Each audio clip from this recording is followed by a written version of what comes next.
Awesome. Right, we're recording. So for all those guys who have said, please send me this recording, it's recording for you. Welcome, everyone. It's so good to see all of your faces as we do every Monday night. And we've obviously got a really exciting special call tonight with Georgie and Alex, which we're just so pumped to have you guys here. So thanks for saying yes and coming to join our crew and sharing a little bit more about you guys, your journey, your story. I think I'd say probably like 50% of people would be familiar with you guys, 50% probably not, and probably more so on the recording don't, because they're over in the UK. So yeah, we've got a real great mix, and we've got a few people jumping on who are just new to sharing Isagenix, who have just been really starting their journey. So we've got a really fantastic variety of us all here on the call tonight. So yeah, I just wanted to kick off by first of all, our gratitude for you guys jumping on, because you run your own team call literally straight after this. You're in the middle of house renovations. Yeah, I literally just finished the brick wall over there so like bad. 10 minutes ago. If you can see anything behind us, we're sorry. I particularly love your spray painted mirror of where the So good, so good. Well, just to give everyone a bit of context, like the four of us, we've known each other through Isagenix for a wee bit, but we really got to spend some quality time together last year when we went over to Brisbane and spent some time with David Wood at one of his really like intense coaching sessions called Good to Great, which was super scary but really, really great for personal growth. And we just got to hear so much more about Georgie and Alex's journey with Isagenix and story. And so just felt that it would be such a beautiful opportunity to share with you guys their story. You hear so much from Steve and I, and our commitment was always to just bring you fresh stories, fresh energy, fresh morale. So maybe you guys could just kick off and just share a little bit about how you found Isagenix to start with and why you said yes. And that'll be a perfect intro. Cool. Thank you so much. And you guys are so lucky to have these two as your mentors. They are the best. And thank you for having us on here as well. I guess I'll kick it off because I started first and he came in later. So I started 5 years ago now, and I was 22 at the time. I had no idea what network marketing was, never heard of it in my life, had never heard of Isagenix either. But I started purely for a health change. I had really struggled with my health, and, you know, I was that person that had tried everything, every single program under the sun, and I had some success with things, but really nothing became a lifestyle change whatsoever. So I hit a point where I hit pretty much rock bottom. I studied human movement at university. I then continued my studies to be an exercise physiologist, and in my head, I thought, how the hell am I meant to be helping someone else if I'm feeling so crap myself? So I saw these before and afters on Facebook. That's literally how I found it. I didn't even know the girl that I was following. It happened to be Peter Kelly. I had no idea who she was. And I saw these results and I was like, stuff it, I want to give it a go. And I was at that point of desperation that I just said yes to the top pack, which back then was the President's Pack. And I started. And within my first 2 days, I had amazing health results. I lost 2 kilos in 2 days, which would usually take me 2 months. And I just started incorporating the program into my everyday life, and it's helped me lose 23 kilos in total. And obviously once you start to feel good, you can't help but share it with other people. So within my first week, I helped my mum and my best friend get started on the program. I didn't realize I was going to get paid for that. And within my first 30 days, I got $1,500 in my bank account. So I was just finishing uni. I just graduated. I was going for a gap year. I was going to travel for 5 months. And I just kept doing ISA in that time. By that stage, I caught the vision. I understood it, excited the absolute shit out of me. And I kept helping people while I traveled. And for the 5 months that I traveled, I ended up getting paid $40,000 in that time. And that's when the real penny hit, because I was like no longer having to be in a room of 16 boys who were farting every 2 seconds. I could actually start living it up a little bit. So I came home and started finding like-minded people. I worked as an exercise physiologist part-time, but by age 24, I'd earned my first 6 figures in the company, and I've been on a 6-figure annual income since then. And it's now, like, I look at it now, I get so excited about the business now. It took me a little bit at the beginning. I didn't fully believe in myself, whereas now I do. Everyone needs this business in their life. Once you have the right conversations with them, everybody needs this. So only 2 years ago, this guy was into my life, and far out, he'll tell you, but biggest skeptic ever. So, I came in and, probably I wasn't just a skeptic of the business model or the products. I was like both. I was like everything. I came from a probably like semi-professional sport level where you're always kind of taught be very wary about supplements and all of those types of things. So straight away my walls are up, and I was like, nah. I kind of sort of started to learn a little bit more about it with Georgie doing calls around my house and things like that, and was supported, but I didn't really put any feed in. I wasn't in or out. I was out massively at the start, but she kind of stuck with it. And as I started to educate myself more on the business model and the products, like the products obviously work. Like you see all the results, you go to celebration, you see these people walking across the stage that have lost 100 pounds. Like I can't argue. You can't argue with that. Like it's in front of you. But I came home one night, and like she said before, she was pretty skeptical on sharing the business. It was very much Georgie's like cares about people's health transformations, and that's why she started the business. So it was a little bit alien to then go hard on the business side of things. But anyway, she showed me the comp plan, and I was like, holy shit, like this is the real deal. You know, you can do this in pockets of your life on your phone. Like I still work full time, and I do this like now in evenings, weekends. If I have a day off, I can put a couple of meetings in. It's so flexible, and you can. What I've loved the most is you can run at your own pace. Like if you want to go all in, you can go all in 2 months, and you can be earning 100 grand a year, or you can go like half in and do it evenings and weekends, and in 10 years time, you got a residual income of 100 grand a year, you know? So that's what I love, the flexibility. And this business model is, that's really what got me excited. And probably the more and more I educate myself about it, the more and more I'm in. So that's my story. Took me 6 months to show him the comp plan, by the way. Won't take me that long with anyone ever again. Especially when they get it. Like straight away, because Georgie's like, it took me 4 or 5 goes, and I was like, nah, I'm pretty sure I get this. So, mate, what was so obviously for you, Georgie, how was that experience? Obviously, there's you've got all this passion, you're cranking it up, you're really mind blown about this whole business model and helping people with their health. And then obviously you come in and you've got this partner in your life who's not 100%, and he's kind of like all out. How was that for you mentally? And, you know, how did that affect your relationship, and how did you kind of work through it to prevail positively now going forward?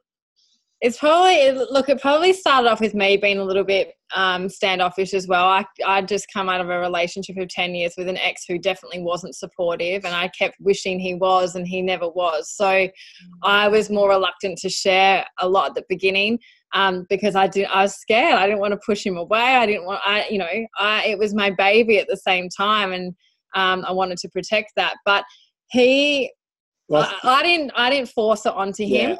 I think the best for me is I'm like me personally. I'm very much someone that likes to get all the facts together and go and sit in a corner and read through them and form my own opinion.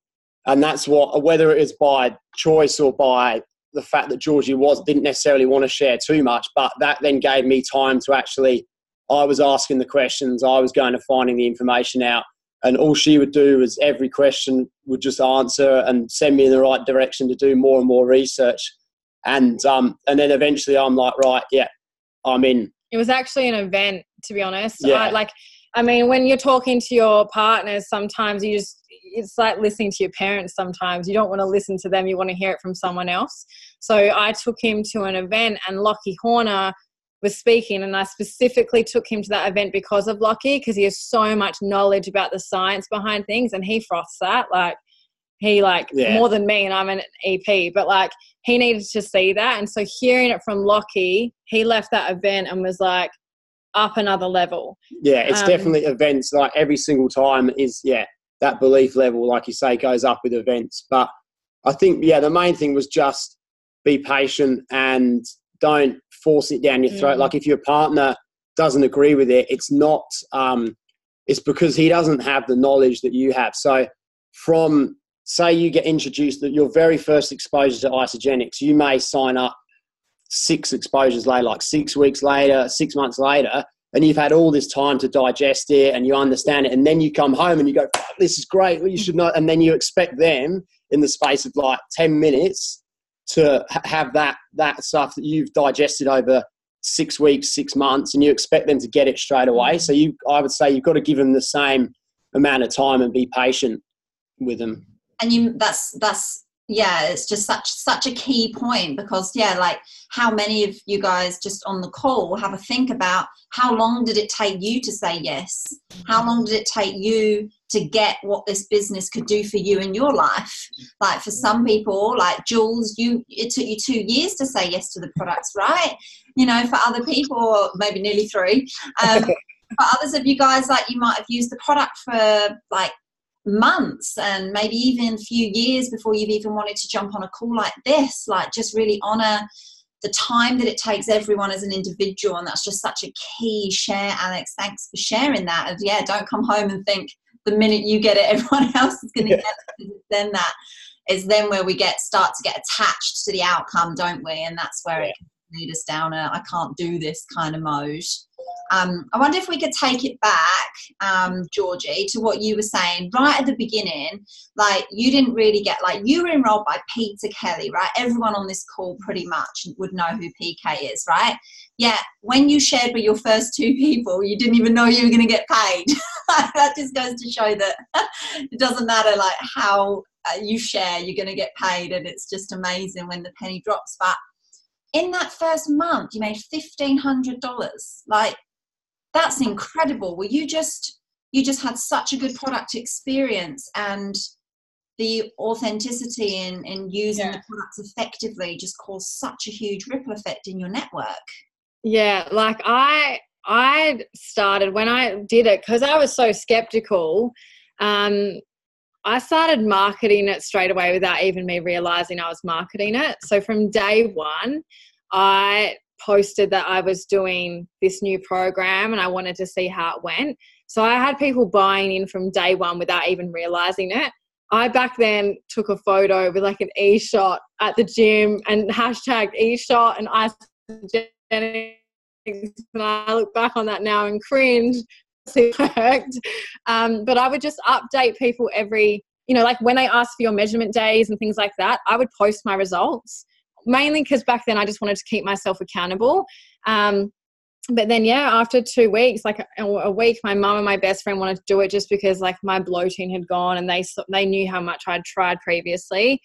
But then I started to realize people were starting to catch on with my progress as well. So that's a good tip for you guys, is to, if you have new people starting, have that conversation with them and maybe ask a simple question of, would an extra $200 to $2,000 a week or, in your first 30 days really help you right now? And if their answer is yes, then simply get them to just share their journey from day one.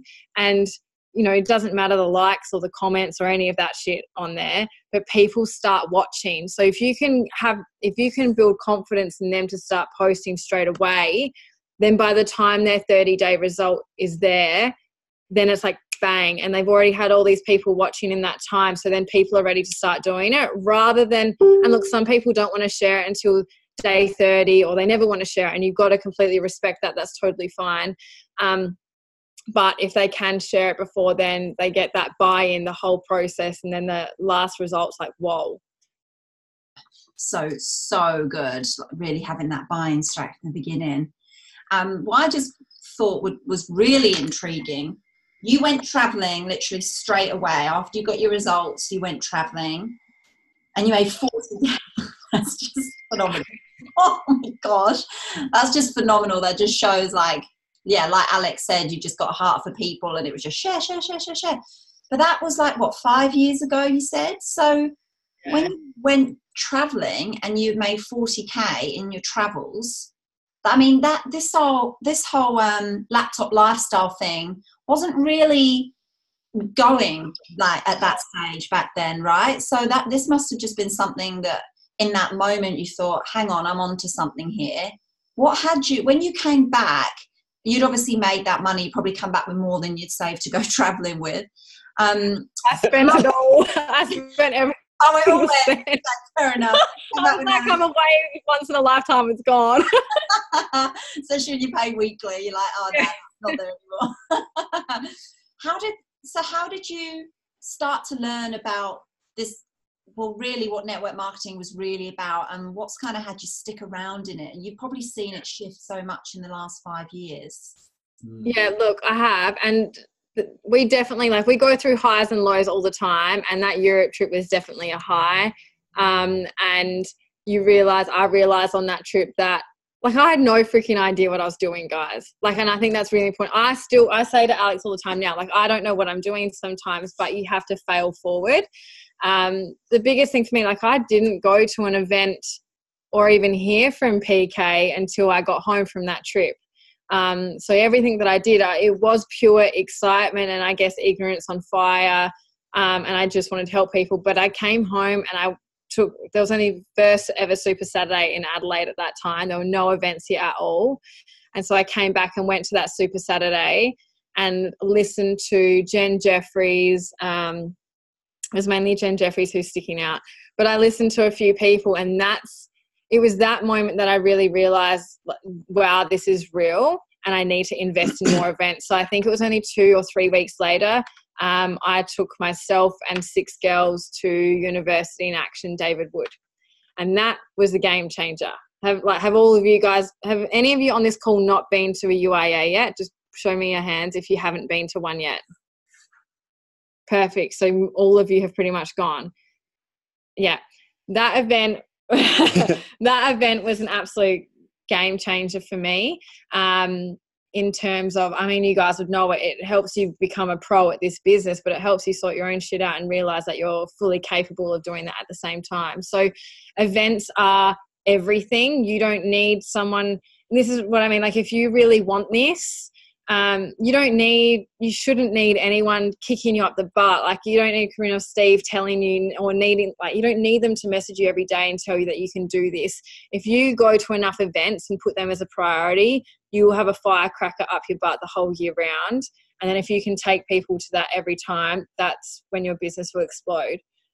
Like, also, she forgets this part, but she always tells me about how she was listening to David Wood Amplified Network Marketing in the morning, like, just like on her laptop, listening to podcasts about network marketing. So, which I think is key as well. If you don't have a thirst for knowledge around network marketing, you won't be successful. Like, if you don't want to learn more, you might as well stop now. Yeah. Like, if you're relying on Corinne and Steve to teach you everything and you're not prepared to go out and find information out yourself, then you're going to be mediocre at this. Like, go out, find information for yourself, and that's where your ultimate goal should be to be better than everybody here. And their ultimate goal is to create someone better than themselves. So in order to do that, you have to find out stuff that they don't know. Yeah, you're right. I do forget that. David Wood Amplified Network Marketing on iTunes. That was the only thing I was listening to when I was traveling Europe. And I just found that because I was stalking through pages, but that built my belief in network marketing before I came home. That's so powerful. UIA was the first event I ever went to in Isogenics, and I'd only been so intrigued to go because I'd stumbled across the Start page and watched a few videos about Start, and I thought, God, there's some really cool people in this company. I better go check this out. So I can so relate. I remember. Yeah, we didn't even know anyone, because the guy that enrolled me, his visa, 2 weeks after he enrolled me, his visa got declined and he got deported. Yeah, he can relate. Yeah, we were like, where are these people? Because the person that enrolled him, Minnie, I think she's about, at the time, was about 57 years old, and obviously all the people she had her network were like, late 50s. We were like, oh, this business is just like for 50s and older. So we thought we were kind of the odd one out a little bit. Yeah. So yeah, when we saw this event and we went to that David Wood event, and then I think it was like Caitlin, wasn't it, the first person we met, and I was like, wow, this company is like full of young people. So yeah, you're right. You had to go and find it if we had never been open to go. And so, really good point there, Alex. Yeah. And we definitely we will always really be pushing about these events. And some of you guys might be sitting there going, "Yep, heard about these events a lot." And like, it's so refreshing to hear it from other people as well, because you just don't know what you're going to get, right? Whether you're at the beginning of your journey, whether you're just a product fan and you've never shared Isogenics before, or whether you're fully committed to learning the skills to really making something for yourselves in network marketing. These events are just for everybody. There's just so much you can get. And like, if you hadn't have taken Alex to listen to Lockie, like words would have just sunk there for him. But yeah, even with yeah, well, like you talk about that, like my first David Wood was that Good to Great, and that was a massive, like, it was a baptism of fire. But like, I was, because Georgie was so worried about me, and I was so stressed taking him, because I was like, oh my God, he doesn't know what's coming for him. Like, this is worse than UIA. I had a great time. Mate, what was that? Yeah, what was that experience like? I was scared. I've been to like 3 UIAs. I was scared going in that room, but I kind of. What was that experience like for you? Like, it was a bit going there. I wasn't like, because I didn't know because obviously everyone's done UIA and they're like, oh, it's a bit outside of your comfort zone. But I obviously hadn't really heard too much. Georgie's going, oh, it might be a bit out there. And but I wasn't that fussed. And then people, as I'm walking closer to the door, they're going, oh shit, I'm a bit nervous. And I'm thinking, what's going on in this room? And like, as I get nearer and nearer the door, I'm going, oh shit, this isn't good. Then I walk in there and it's pitch black, and they're calling people up. They're calling people up to the lectern, and I'm like, God, they better not pick me to come up there. I got no idea. You would know what to say. No, it was good. Like, yeah, that event was the most transformational event. Yeah, for him. He's a different person. Yeah, I think that's really. If you guys wouldn't mind just expanding on that a little bit, like, so. For everybody, like, if you haven't been to University in Action, or you have, like, it's a personal development. It's about stretching you outside of your comfort zone. And when you go out and you share Isogenics and you're sharing it past your warm network, it can feel like a really freaking scary, daunting experience. So David Wood puts you in a safe space, but pushes you outside your comfort zone. That's where this whole thing kind of comes from. How were you guys, like, because you appear now, as we know you guys now, you've grown so much, as we all have to actually move forwards in this profession. But can you guys share a little bit about, like, what were your kind of personalities like before you started network marketing? Like, what was life like for you guys? Would you have ever thought you'd be standing on a stage sharing your story, or making 6 figures residually in network marketing? What were you guys like before? Alex can vouch for this. I'm the biggest introvert. Like, before this, biggest introvert. I still have moments now where I'm just like, would rather walk down a street and not talk to anyone. Like, it is a massive skill that you need to learn to be able to communicate with people. Like, I was fine in a one-on-one setting, but you really do have to push yourself into that uncomfortable zone. I didn't have anyone to run an event in Adelaide when I first started, and I wanted to get to executive. And I remember saying to Peter, like, I want to get to an exec, what do I have to do? And she goes, you have to run your own event. And I remember absolutely like shitting myself, like wanting to vomit and poo at the same time, everything that you can imagine.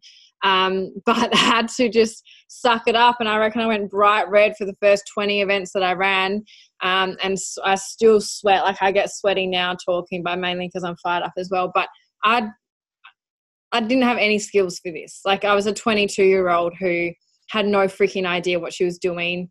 I never thought I could be earning a 6-figure income each year with this. And if it wasn't for the events, I genuinely don't know where my life would be now at all. I don't think I wouldn't have been able to land him either. Seriously, like in all aspects of my life, I just don't know where I'd be. I don't know for you. Yeah, I suppose it's more probably that, like, the self-belief that you get from all the personal development. For me, it's like I never had massive confidence in my ability. You know, I always underestimated my ability, and then it kind of shows you that you're limiting your own beliefs. If you cap yourself here, then you're never going to be better than that. So trying to like push and break through that, and really believe that we can be successful in this, and that I can do it. And probably on the other side is even talking on the calls before. One of the things coming back from David Wood was I used to get super weird about talking on a video and stuff. Like, I did a PowerPoint presentation for TAFE, and like there wasn't even a video on there, and I had to, like, because I'm old, like I'm 30. You're so not that old. Like this whole video talking thing, this wasn't around when I was a kid, so I'm not used to it. You know, these days everyone's video calling and all sorts, so it's all a bit alien for me. And I was trying to press this voice recorder and record this PowerPoint presentation voice recording thing. And I basically sent Georgie out of the house so she couldn't hear what I was talking about. And I in my little room and recorded it, and it took me about 2 hours to do it. He literally wouldn't let me anywhere near him. I wouldn't let her come in or listen to it. And then now I went to David and I came back, and you're kind of just like, fuck it, like let's just do it. If it works, yeah. And you kind of in your head, like I'll be like, now I don't even think about it, but I'd be in front of the camera and I'd literally look at every person. I'd be looking at their reactions, going, they're not. And then you start all these stories in your head. You're like, oh, they're not. God, what do I think? Am I saying the right thing? And all of that stuff. Like, oh, crap. And then as soon as you start doing that, then your mind just goes blank, and it just gets worse and worse and worse. So it really helped with that, like clearing your head and just like calming down. And then you'll be amazed that you can just talk about pretty much anything if you're in that place where you're not stressing out. Because as soon as you get stressed in an environment and talking in front of people or on here, it really helped with that. He always says you're better off just pausing for 2 seconds than talking really quickly and going all over the place. And it's just like little tips like that just really, really help that. You think it's weird that if I'd stopped talking for 2 seconds, it wouldn't sound weird. But then in my head, I'm like, shit, I'll stop talking for 2 seconds. What are these people going to think? Like, that's what it used to be like. So it's all those little mind games that you play with yourself. What would you guys, I'm keen to hear from you guys, like just write in the chat so I can see, but for you guys, like what are your biggest hang-ups right now? Like what do you think stopping you from pushing to the next level? I'd love to hear. I can see everyone typing. I'm excited. They're all going to come through at once. Getting off your lazy ass and actually working. Hey, I've been there. I've been there multiple times. Like sometimes you can get pretty complacent with where you're at.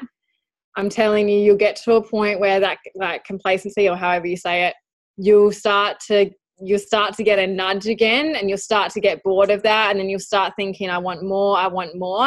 But that's where I always think, if I didn't say yes and go, where would the 8,500 people in my organization be right now if I didn't say yes and if I didn't keep going?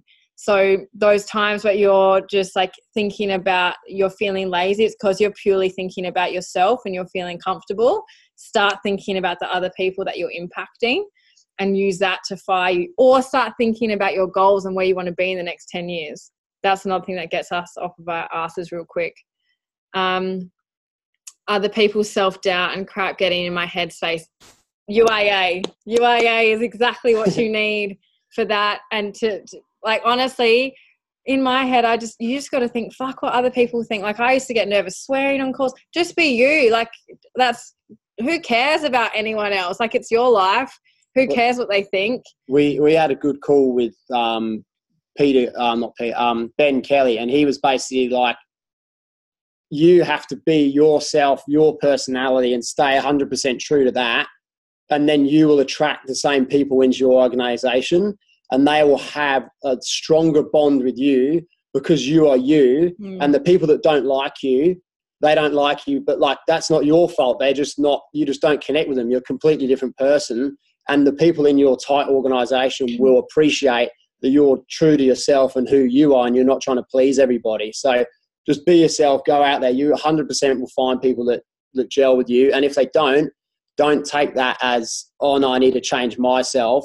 No, just be yourself and attract who you want to be. That's one thing we've sort of done in the last month or so, is get super, super clear on who we are and who we want to attract and who we want in our business. Instead of like begging people to come in our business, we might meet someone and be like, nah, you're not right. Like, so you don't share the opportunity with them, or yes, we love this guy, we vibe with them, so we want them in there. So yeah, maybe, yeah, you don't have to come from a place of desperation all the time.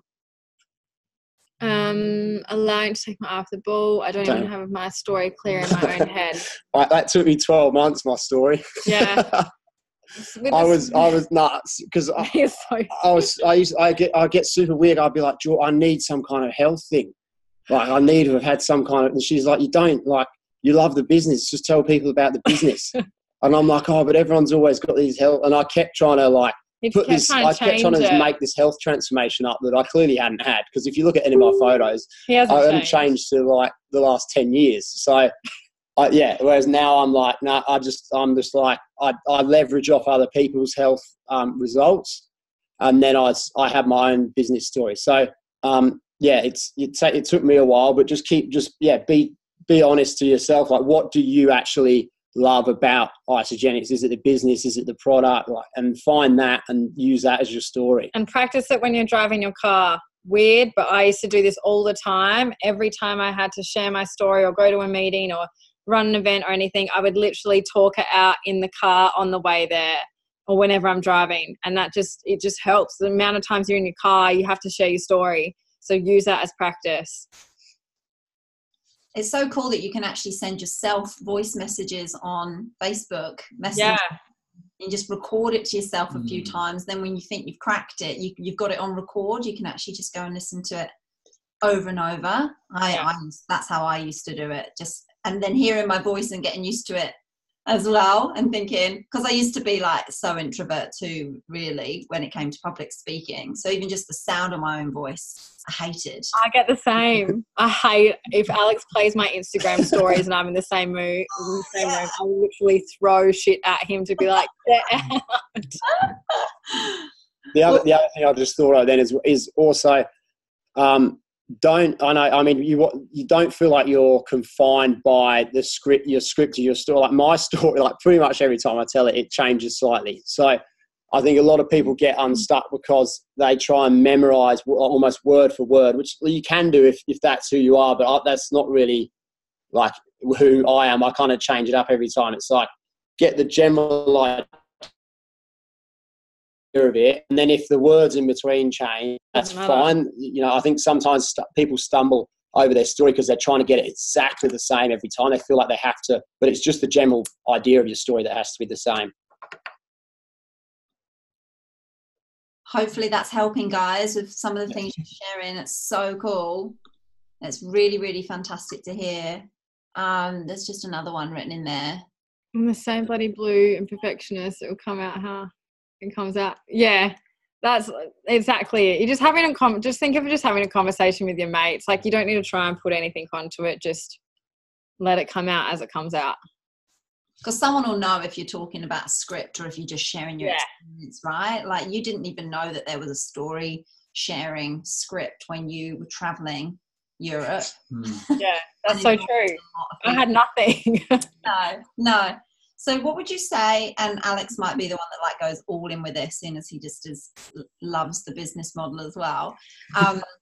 What would you say is about network marketing that is just exceptionally different to, and even with Isogenics, but network marketing in general, that is so different about all these other ways that there are to make income? And why do you guys align with network marketing and Isogenics?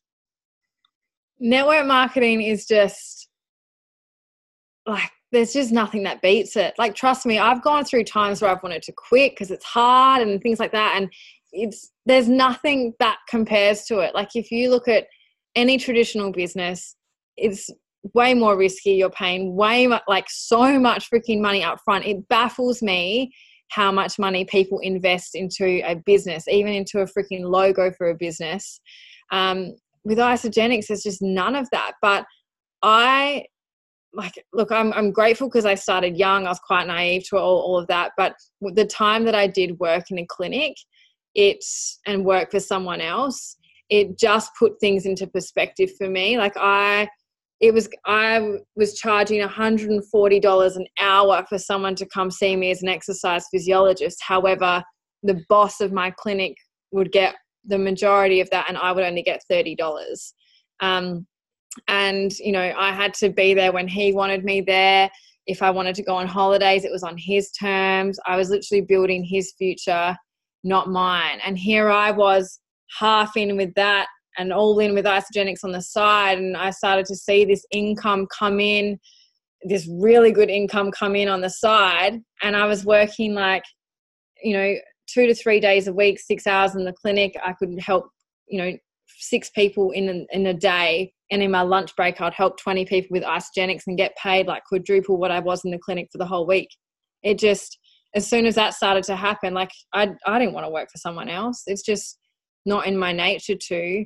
And I think so many of us forget to actually think what we're worthy of and what we're capable of achieving as well. A lot of people get comfortable working the 9 to 5, and that's fine if you're one of those people that you're happy earning the same pay packet every single week and year. And if you just want your 4 weeks of holidays each year, that's fine. And if you want to work the same amount of time, and if you want to get pushed into working overtime and not getting paid for it, and if you feel okay with that, that's fine. And that's some people love that, but I didn't. I hated that. And network marketing was the only thing that I saw that could give me the lifestyle that I wanted and the freedom that goes with that. And not only that, the amount of people you can impact. I couldn't impact, even when I then started PTing by myself, I couldn't impact the amount of people that I can now. Yeah, for me, I touched on it before, but it's the flexibility of the business model and how unbelievably cheap it is to set up a business. Like, you get people, how many people have had the it's too much thing when they're sharing with people? This is the cheapest business model you can ever do. Startup costs. It could take some people 12 months to save up, or longer, 5 years to save up for their franchise. And in that time, they're putting everything into savings. You guys, for less than $1,000, you can start up a business. For $250, you can. Yeah, 100 BV. You can sign up on 100 BV and away you go. And I just like the community as well around it, and the personal development. You get all these brand new skills that you can actually bring into, if you want to run your own business on the side, that they help with that. They help with every aspect of your life, and you're earning money. You're helping people and sort of bringing them up, and you're also working with a group of people that are hungry to progress as well. But whereas sometimes I find in the work environment, people turn up and you're working with people that they're just doing enough, and then they go home, and it's a real shitty environment. You turn up, you just do enough, and they go home, and they take their paycheck and they go and buy a carton of beer on a Friday night, and they're stoked with it. But the people in this environment, they're on calls after work at 7:30 at night, 9 o'clock at night, and everyone's just trying to push each other, which is really cool. When it comes to your question about why Isogenics over anything else, though, See, I never used to look into other network marketing companies when I started because I couldn't care less. I love looking at other people's comp plans. It's we are so lucky. The like binary compensation plan is like so much easier. I mean, you look at some of the older network marketing companies, and they have to. Was it Warren Lance was talking about? So the reason they would use a binary system, but back when they started, the computers that they have couldn't manage, so they have to build like 12 legs 16 across. or 12 across and 8 down, and that's all that they could calculate manually with the computers they had at the time, like when they started the company. But because Isagenix is a slightly newer company, when they started, they had supercomputers that could calculate your whole downline. So there's a few network marketing companies that would jump across the binary if they could, but it's too late. You can't now. Because there's people getting paid out on a different system. So it's definitely 100% is the system, the way to go. Other companies as well, most companies that I know of, their business volume gets flushed every week or every month, which is just like, it restarts your whole business every week or month. And Isagenix, like, this is the beauty of having Jim and Kathy as the people we started this company. Kathy had so many years network marketing experience. She was the top of 3 different companies. Like, she knew how to do things. And then you bring Jim to the mix, who's like the biggest guru ever when it comes to comp plan, and his business skills are incredible. You've literally got the 2 perfect people and combine them together, and I guarantee you will not find another company like Isagenix. You just won't. Like, the compensation plan, the products, the integrity amongst everything else, the fact that we're privately owned, we're never going to be publicly owned. Like, this is such a family company. I mean, the trip we just had in Fiji, you know, you win trips now and you get to take your kids. Like, it's a legacy company, and it's for your whole family. I was literally just about to touch on that, actually, and dig into that trip you guys have just been on. She won the Fiji challenge, right? And it was just so beautiful I could just see the phenomenal time you guys had over there. Something that I'd love if you guys could just share with everyone. When you're part of a company that is so huge, yet still so really new, 17 years old, right? You can compare it to another company where you can just feel like a number or seem like a number, right? But the longer you stick around Isagenix, the events that you go to, you start to connect with the corporate staff who are like just more family. Then when you really run for some of these trips and you get an opportunity to go on them, can you just share with everyone how much, you've been on quite a few trips, this most recent one in Fiji. Just tell us a little bit about how the company is so committed to connecting with you, the individual, and why that is so special to you. Yeah, you're so right when it comes down to the corporate team feeling like family. If you guys were to see and have an insight of Foxy's life or Kath's life, and how little time they actually have in their own life and how much time they actually put into the company and to us, it will baffle you. I had never actually won a trip until about 3 years in. And the trips are there for a reason. Like, if you're wanting to build your business, like Gabby Dean, for example, has won every single incentive trip that the company has ever put on, and you can see where her business is now. She's absolutely crushing it. But they will literally spoil the crap out of you and will help you become better and better. And the trips are there for you guys to take. In Fiji, I think that the bit is the things like you'll go to your room on the trip and you only just arrived, you walk in and there's a bottle of Ionics and a shake in a bag, and there's a little note saying welcome to Fiji with all your, and every single day, like, you'll leave your hotel room, you'll come back, there's like another thing, like these little, when you actually think about the effort required to do that for 200 people when you're in the hotel, like, so everybody feels super, super special as the individual. Like, we walk in and we go, oh, cool. And then when you actually think about it, you're like, shit, they've had to do that for 200 people in this. Like that's taken them all day to set that up. Almost like they're doing this, and they do it every single day. Like as soon as you're out your room, they're in there. They put their little gift in there. Like and then you've got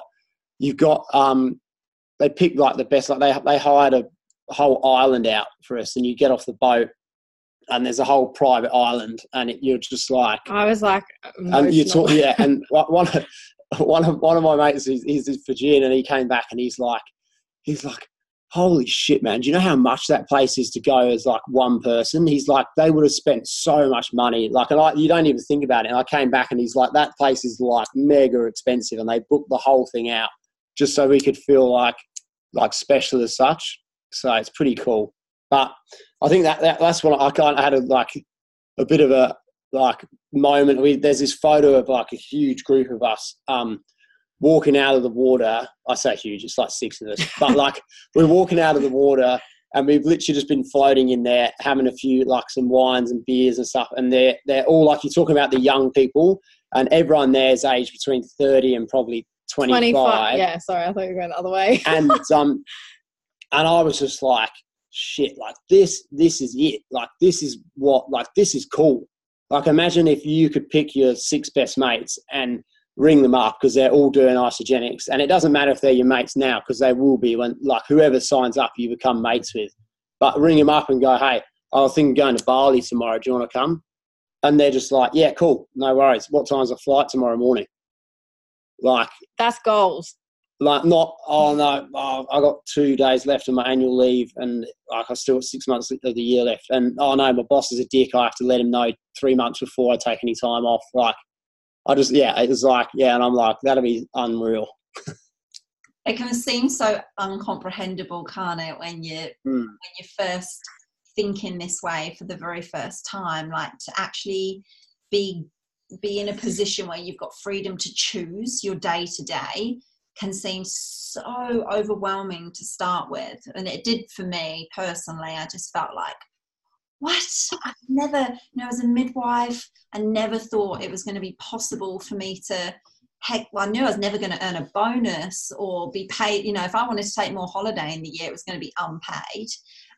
The only thing I had certainty of, I was never going to be without a job, which, in this this day and age, it's quite a luxurious thing to think. But like, if you have the opportunity to really start to bring in more choice, and like for you guys, the choice is to do what you want, when you want, how you want, and create impact. And I just would love everyone on this call and everyone watching the recording to think, what is that one thing that if you had freedom to choose, what would it be?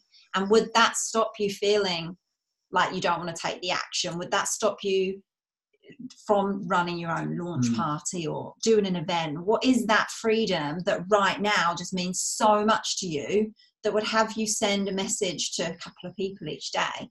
So I think that's really where it's the little, when you guys agree, or what do you guys think, about, it's those daily actions that no one sees.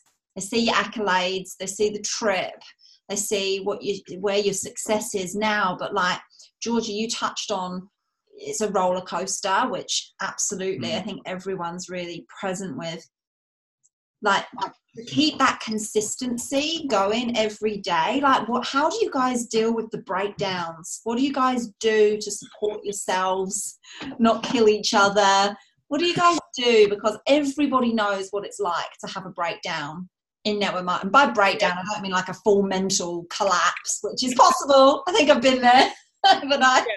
But how do you look after yourselves when it's a low point? Yeah, look, you got to be ready for the low points to come, because they'll come often. But I'm lucky I have him at times for him to pick me up and to pour that belief into me when I'm struggling.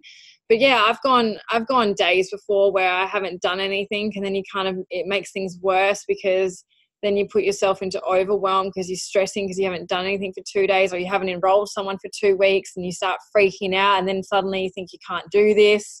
Or you have someone in your team leave. Like I had 2 executives and 1 director leave my business last year. Shit happens at times, and it's going to keep happening. Like it's the bigger and the better you get, it's like the more that will come. And that's where you have to really have that grit. And that's the times that you have to think, what else is it that you're going to do in life? Because if it's not Isagenix, then what? And every time I get to that point, there's nothing that beats Isagenix. And sometimes we forget how easy Isagenix can be at times compared to other jobs. But then at times it's also just about structure. I mean, I think the way we kind of push ourselves out is, like, to be honest, sometimes we end up bloody just like one day Georgie will be down and I'll be down with support, but it's normally comes from a place of like frustration and like fear, like uncertainty. And what we're doing is we're thinking too far into the future. We're going, what if in 2 years' time we do everything, it doesn't work, and you forget about just the process, just putting one step in front of the other. Like, and if you go back to that and take some kind of action, you'll feel better. Where I find that I normally start to get annoyed is because I've had a few days where I haven't done anything.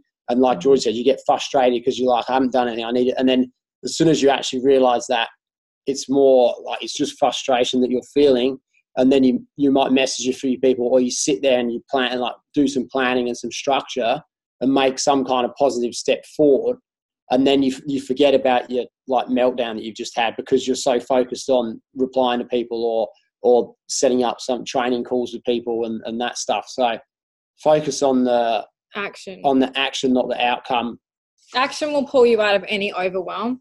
You're going to get there. So when you are in that state where you're freaking out, go and do something that's easiest for you to push you back into action, whether that's pouring love into your current cleansers or following up with people, or just an easy task that's going to get you back into it. But also think to yourself, like, you know, what's the worst thing that's going to happen? Like, you're going to try and you're going to stuff up a few times, but at least you're trying. If you're trying, you're failing forward. If you're not doing anything, you're going backwards.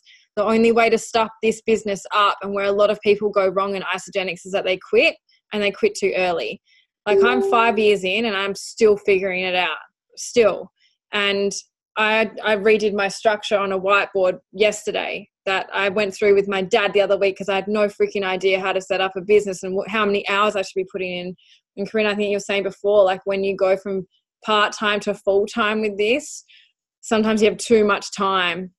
So I just want you guys to remember, like, I built this business to 100K traveling, and in the pockets of my time, maybe a couple of hours. You don't need a full 8-hour day to do this.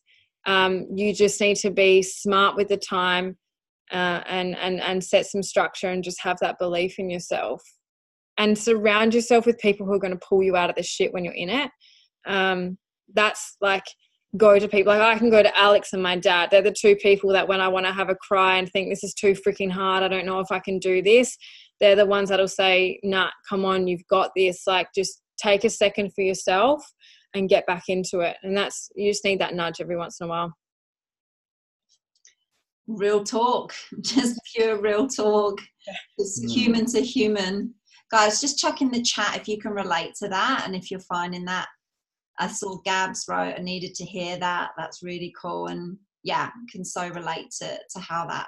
Yeah, I think that's such a good point. People you go a couple of days without doing anything, and then all of a sudden you feel overwhelmed, and you feel you can't do it, and all these things come into your head. And I think everyone on this call has been through that or going through that as such. So hopefully, guys, will. And, you will. Multiple times. Yeah.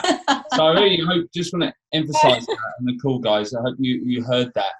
And if you didn't, listen back to recording what was just said in the last 5 minutes. That, you know, even have it on your phone to pull you through when you have those moments. Because 5 years in, you know, Georgie's still going. She's still got that passion. And you guys may be thinking after, you know, 12 months that it's not working, feel like quitting or whatever. Just thinking.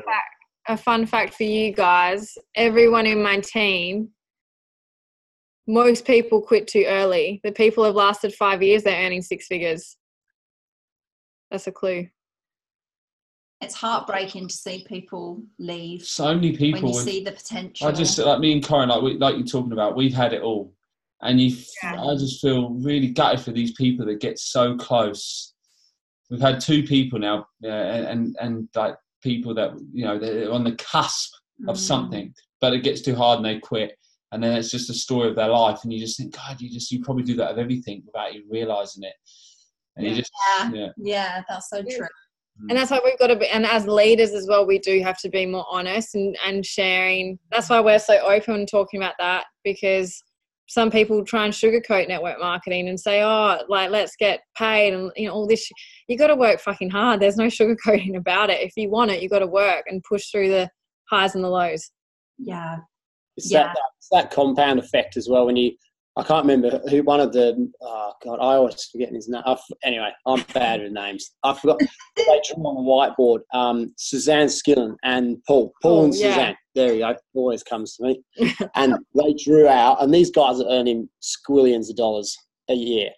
And they drew out their first 3 years on a graph, and the first 12 months they calculated that they worked for something like $5 an hour each.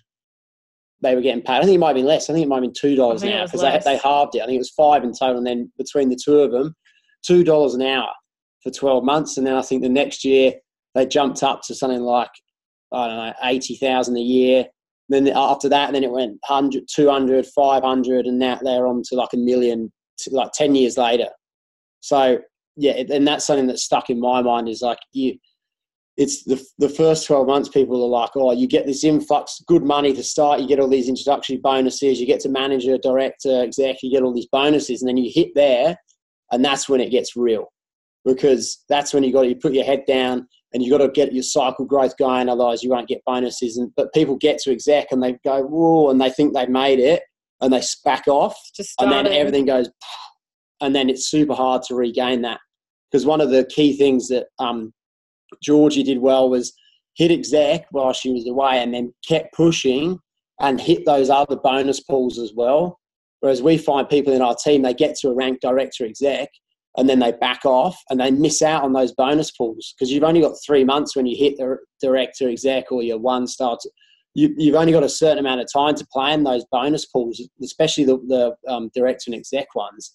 And there's some mega money to be made, but people take their foot off the pedal too early. And that's when you get those people that quit after they hit exec, and you're like, wow, what have you done? And it's because they think they've made it, and they step back and they realize they haven't. After doing it for 2 years, you know, Paul and Suzanne, after 2 years, they weren't even earning $40,000 each a year, that's not even that's a not amazing wage. No. And you guys in the UK, just to quickly add, you guys have got manager pools in the UK as well. Like, there's even more to go grab. And I'm seeing on the reports who's like getting paid out in these pools, because they're clearly the only ones in there. It's such a truth. And someone got paid like £3,500, £3,500, or $7,000 for a manager.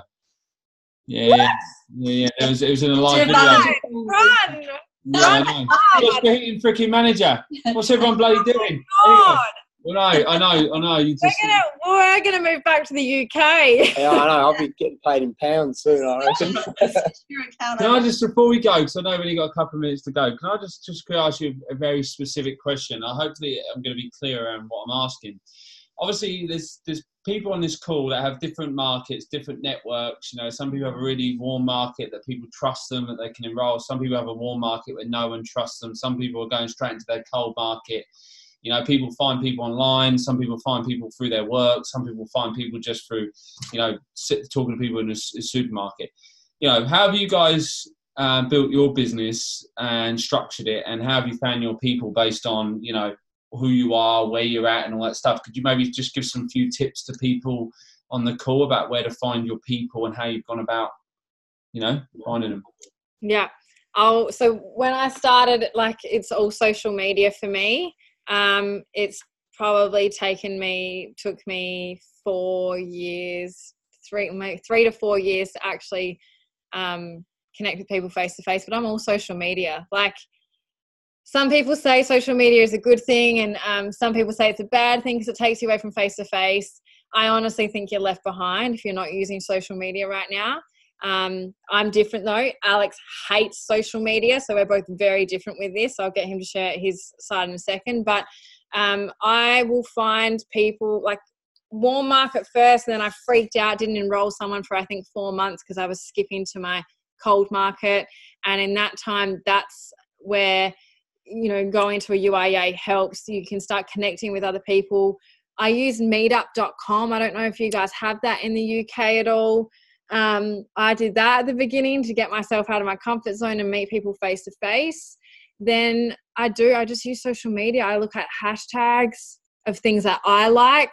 So, and that's the thing, I know who I want in my business, and that person has changed over the few years, but now I'm very certain of who I want in my business. I know that they're going to be business savvy. I know that they're going to have an interest in health and fitness. I know that they're going to have a network. I know that they're going to be fun. I know that, like, we sat down and wrote on the plane home from Fiji exactly who we want in our business. And so I know who to go for. So don't think that you have to go for anyone. Anyone is great, obviously, at the beginning, but be clear on who you want in your business and be intentional about it, and start using social media, start going to meetups, start putting yourselves in those networks and those environments where you can meet like-minded people like that. Yeah, I suppose I like to talk because, well, I'm dyslexic, so I hate messaging people and writing and stuff like that. I'd much rather talk to people. Obviously, you can't avoid it. Like, you have to message people eventually, and even I'll message people in my warm market. But like, I'm not massive. I don't put a lot of stuff on social media, mainly because I just forget to do stuff. That's one thing I would definitely need to work on, and suggest you guys. Yeah, and the way it is, it's like I didn't grow up with like Facebook. And you're only 3 years older than me. There's a big difference. Anyway, but yeah, like face to face, talking to people. I think one thing I was looking at, and because I love watching heaps of personal development stuff, and I've watched a few different people, and basically don't try and be someone you're not. Like, I think that's a mistake we made with some of our team, because we've got Claudia and Georgie that are absolute whiz ears. They're real good at Instagram. They've both got over 15,000 people, and people feel like they have to be that. So they waste and focus so much time on building this Instagram page, and they're not messaging people, and they're not having conversations, and they're trying so hard to do this, and they don't realize that they're missing out on just talking to people or messaging people. But on the flip side, you do have, like, if you're doing it face to face, you've got to be talking to a lot of people, like, to match what someone can do on social media. So if you're one of those people, don't use it like a lot of people use it as like an excuse. They're like, oh, I'm not good at social media, but then they don't talk to people either. So it's like, if you're going to play the social media card, you have to have conversations about Isagenix face to face with people on a daily basis. Like, don't sit there and go, and then people are like, oh, well, what conversations you have? And you go, oh, I'm not great with social media, so I'm not really having any. It's not hard. I think I'm all for, like, you got to learn the skills to have a face-to-face, because even if you connect with someone on social media, you got to take them offline as soon as possible. So you make that initial contact, and then straight away you want to plug them into a call, a Zoom, a FaceTime, a coffee catch-up, whatever. So you need to learn and develop those skills. But you can't tell me it's hard to find someone on Instagram or Facebook and just say, hey, I freaking love what you're about. I would love to chat to you about what I do. Are you open to having a 10-minute conversation? I think as well that I found it weird for so long trying to strike up messages. So this, not with my warm market. Like, they say warm and cold, but I feel like you've got three markets. You've got like your super hot market that is like your mates you talk to all the time, and then you've got this like lukewarm market, which are people from like school from like 10 or 15 years ago that you haven't spoken to. And like, that's probably the market I find weird, because as soon as you talk to them, you message them and you're like, I just would feel like I'm not being honest with them and upfront with them. I'd be like, they know it. Like why the hell else are you messaging someone after 15 years? Like, you're obviously like, there's obviously some intention to you messaging them, and you pretend you're like, hey, like, how's it going? How have you been since school? And you're just like, and I was like, people know. I said to you, like, people know. Like, they're not stupid. Like, guys, they know. apparently they know. And us chicks not so it's much. it's just finding a language. Like, I can't remember what's that one from the message template where you literally just say their name, they respond, and then you ask them a question, and you go, do you have an interest in? Like, that's what I use. Yeah, Lulu. He stuff, loves that because he hates the bullshit chat. Because I hate, and then you get an answer. If they go no, you go, thanks, mate. Have a good one. See you later. Whereas I can, I don't mind. Whereas Georgie's very much like, she doesn't mind, but I don't have that time. I'm very much like, come on, let me know. Are you in or out? Lulu is perfect if you're just starting, you don't have that confidence to draw, like to really draw stuff out, or you don't have the time. So find what works for you. That's the biggest thing with that, and just keep with that and go for it. Stay consistent with it. Don't give up. You guys are just like hammering out the bombs and the truths right now. Like, it's just so epic. I think we could I feel so hot. Yeah, my face is warm. So hot. It probably doesn't help you've got that spotlight on you. What's the temperature today? What's the temperature down there today? I think it was 29 today. But I'm cleansing. I've got like numb toes and feet because I'm cleansing. Well, look, guys, we're so grateful for your time and all your sharing, and like Steve and I, we're so grateful for you guys to jump on and share all of that. But, you know, we wanted to ask you because we know that you'd only share truth of what this really looks like, because, you know, these guys, they don't show up to have any fluffy stories. And, you know, these guys, they're either brand new and they're serious, or they're into sharing, and they go to events and they're sticking it out through times where sometimes it just feels like you're doing it all by yourself. So it's so powerful to hear from such awesome leaders like you two. So thanks so much for showing up and playing full out as you always do. We love your work. Yeah. We personally love your work so much as well, and your friendship. And thank you so much for joining us. We'll have to round it out there because we know you've got your team call in like 20 minutes. So thanks, legends. And I really appreciate your time. And as always, it's an absolute honour to chat to you. Yeah, thank you so much, guys. You guys are the best, and just know that all of you can do this where you're at right now. And you have the best coaches holding your hand through all of this, so use them. And we're always here as well. Thanks, guys. Cheers. Love it. See you guys.